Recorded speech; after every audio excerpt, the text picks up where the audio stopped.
got any word on CJ's MRI or exams today? Yeah, it was good news. I don't think there was nothing serious or long term, but he was pretty sore today. He's got, I think, a knee contusion and a hip strain.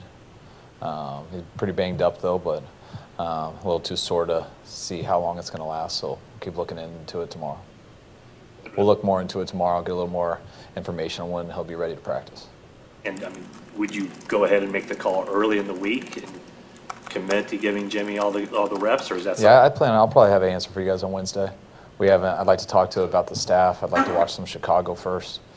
We just finished up Seattle, just finished up watching the game with the quarterbacks, and then came in here. But we'll have a decision for you guys by Wednesday.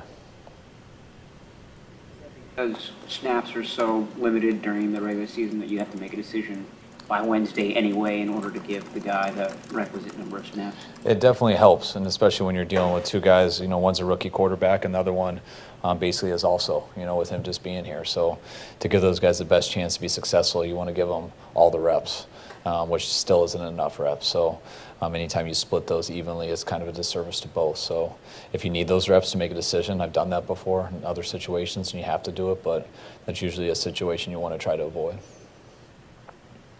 How close was Trent Brown to playing yesterday, and where do you see him this week? He was close. We were optimistic going into it. We knew it was going to be a game time decision, but that's why you make it game time decisions, because you never know how someone's going to be on Sunday. And he didn't feel well Sunday. Shoulder was bothering him, and he couldn't go, so just had to go with Magnuson. So would it be in that close you would expect this week? I think it's going to be the same situation. It's going to be day to day. You never know how those shoulders are going to react. And I know he tried and he was hoping that he could, but he just couldn't go. And I know he's still sore from it today. We'll see how it goes throughout the week. He heard it in one of the last reps of practice on Thursday on just a pass rush deal. You can't even see it on tape, just a one-on-one deal where someone was coming at him. He just extended his arm and went back, and he felt something in his shoulder. So.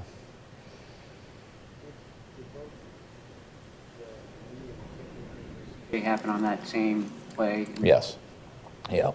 Just the weird angle that he was hit, sort of? I guess. You have to ask him. I think it was pretty violent right at, right his knee area.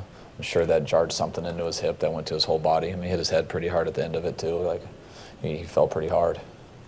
Is that one of those hits that's below the strike zone? It looked like it to me. It definitely looked low, so. Had the whistle blown on that? Did No. Eric think that the play was over? Okay. No, yeah, it didn't blow. It happened a couple times in the game where they jumped off sides. It happened on a run and two passes where they ended up getting tackles that they didn't blow the whistle on. So, did you watch film today with both quarterbacks, or was CJ off getting his? No, I watched with all the quarterbacks, yeah. Any impressions off of how CJ played up to that point? Yeah, pretty similar to what I told you guys yesterday. He was definitely had a couple that he missed, but I thought he was under duress a lot of the game. Didn't really waver. He did a very good job with his eyes trying to move their zone coverages, which they played throughout the game. Sometimes he didn't have the time to move the coverage to get people open, but he never changed. He never got skittish as it went. Still kept hanging in there trying to do his job. I know there's a couple throws he'd like to have back, but not many more than a couple. As a quarterback, how does CJ do in avoiding pressure? Where does he hold on to the ball too long sometimes? I mean, how is he in his responsibilities and things he can control in terms of dealing with pressure?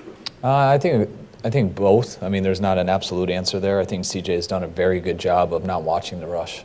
He does a good job of keeping his eyes downfield and trying to get the ball to the right places. I think he's gotten better at that each week. I think that's a very hard thing for a lot of people to do. It's hard to sit in that pocket. You can talk about it all week in practice, but rarely when guys get in there can they do it with the poise that he has. Sometimes that can catch you off guard. You're keeping your eyes down the field, and you do have a clock. You know when you're hot, or you know when they're bringing more than you can protect, so you think you have a certain amount of time, and sometimes guys miss blocks. And if you aren't watching, if you're keeping your eyes downfield, you don't always see that. So sometimes you can get surprised by that. Guys who are good at scrambling, sometimes they're good at scrambling because they watch the rush all day and to plan an exit angle on how they're going to get away, which allows them to make some plays, but it also makes them miss a lot of open people. So there's a balance with both of that. ability to do those things in practice very much, or do you have to see him in game action before you can really get how he? You can definitely get a lot in practice, but you get the most in the game.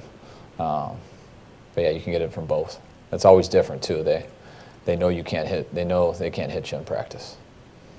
When you guys are going over the film, what's Jimmy's involvement in that? Is he like in tune with the play and?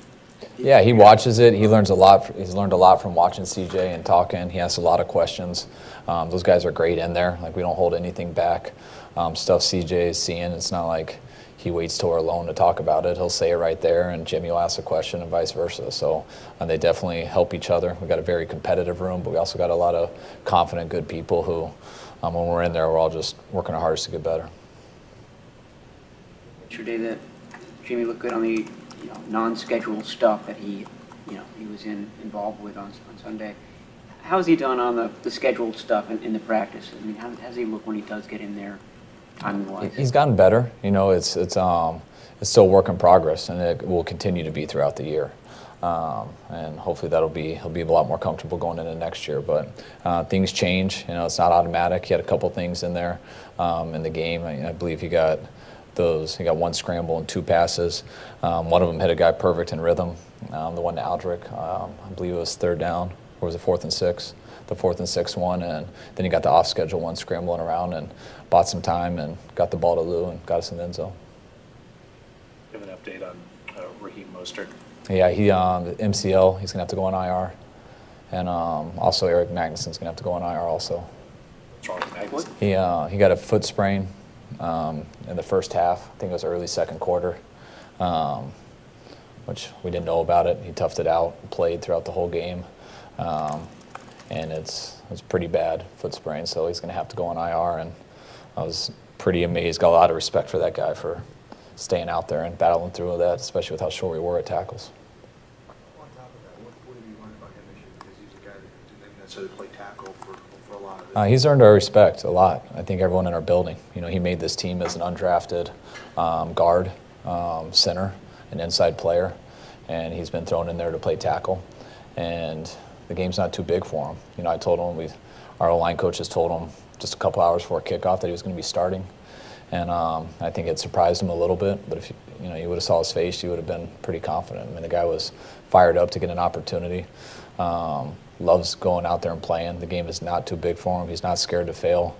You get an undrafted rookie guard out there starting at right tackle for you, going against Michael Bennett, playing with a foot sprain for 3 quarters to where he's not going to be able to play the rest of the year.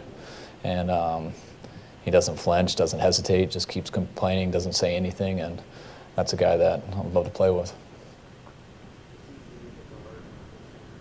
Yeah, that's what he made our team as, as a rotational backup inside player, someone who hopefully can develop there. But he's shown he has the ability to play tackle, which is a big asset for those guys, especially when you're not in the starting 5.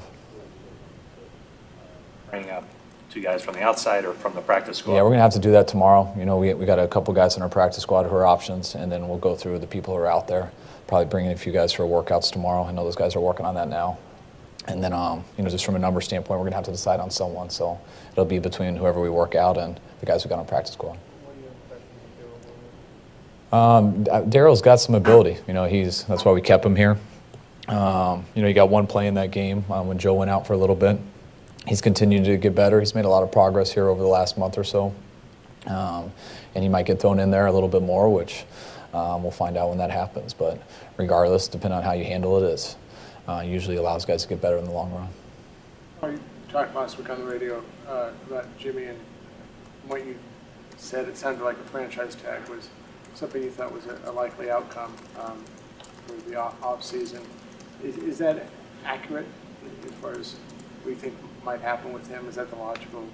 I think that's logical just being totally honest when you look into it, even before we got him, how long are you going to have to make a decision on a guy? And I think anybody when you're making a long-term decision on someone for your organization to pay him the amount of money that you do long-term for quarterbacks, that's a big deal. And someone who hasn't played in a lot of football games who's coming here in a situation where he hasn't had the fair opportunity to prepare the right way on both sides. I think it'd be very hard for Jimmy to go in there and show over whatever time span that is that he could do that. So also for us, that's a lot of pressure to get a guy ready to commit something that long term. So I think knowing that how the franchise tag works and stuff is what made us kind of a no-brainer to make that trade. Like, hey, you have this opportunity to get such a good player. What's the negative? Well, you don't want to lose them in 6 weeks or 8 weeks. Well, if you have the franchise tag, then you don't have to ever worry about losing them. You can get there, you can do things the right way, really find out what the guy is, and I think we understand that, and I think Jimmy understands that also. To you and vice versa, so you feel like, okay, this is our guy, let's make a long-term commitment. Well, yeah, and that's what I think that's why it makes it easy for us to talk and easy for us to work through. It's not like, I think Jimmy has goals and believes in himself that he can be one of the better quarterbacks in the league, and anyone who feels that way, I would assume, wants to be paid that way or be paid accordingly. And it's very tough to do over 6 games, 5 games, 4 games. I think Jimmy wants his best opportunity to prove that to us, and I'd like to give that to him. And if that happens over a 5-game span, a 3-game span, then great. Let's do it. If it doesn't, no big deal. We can franchise you, and let's go to work. And our goals will to get you that next year. Because if that does happen for you, that means it happens for us, and I think we'll all be happy about that. As far as the non-whistled hits, is that something that you'll bring up to the league or flag to them? Yeah, I mean, we write them down, and our assistant coaches send them in, and I'll get them back sometime later in this week, whether they say they were right or wrong. And then the ones they're wrong on, you hope they do it better next time. See on that Dante Johnson pass interference call? I personally saw offensive pass interference. Tank Carradine probably wishes he could have had that one almost sack back. Outside of that, what did you see from him in his return?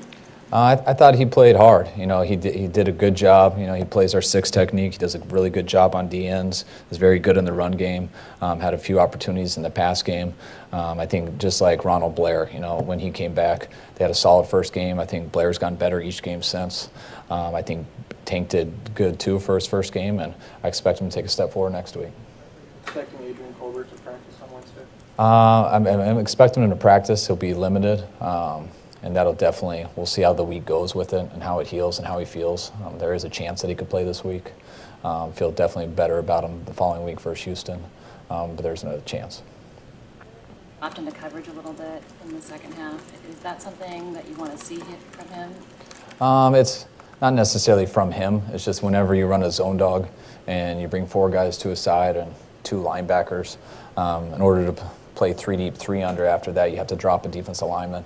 You have the choice of dropping an inside guy or an outside guy, and more often than not, it's going to be the outside guy because they're usually more athletic, and it happened to be Blair in that position, but it's been other guys throughout the year. All right, a couple more. How's your wife feel with Jimmy? You're not playing so far. She hasn't been allowed to talk about it for a while, so she's backed off some. She's being more patient, especially now. Thank you, though, for asking. She'll be excited. I can't. Can you also talk, now that you watched film, and what you've seen from Sheldon Day and Cassius Marsh yesterday? I was excited about some of the things they did. They ran around. I thought they were fresh. They brought a few things to the table that, I thought they had a little bit more speed, a little bit more quickness. You want all good rushers out there, but you also like everybody to be a little bit different. And, especially with Marsh and his speed, and Sheldon, who's still an inside player, but he has some good foot quickness, and they're both able to make some plays.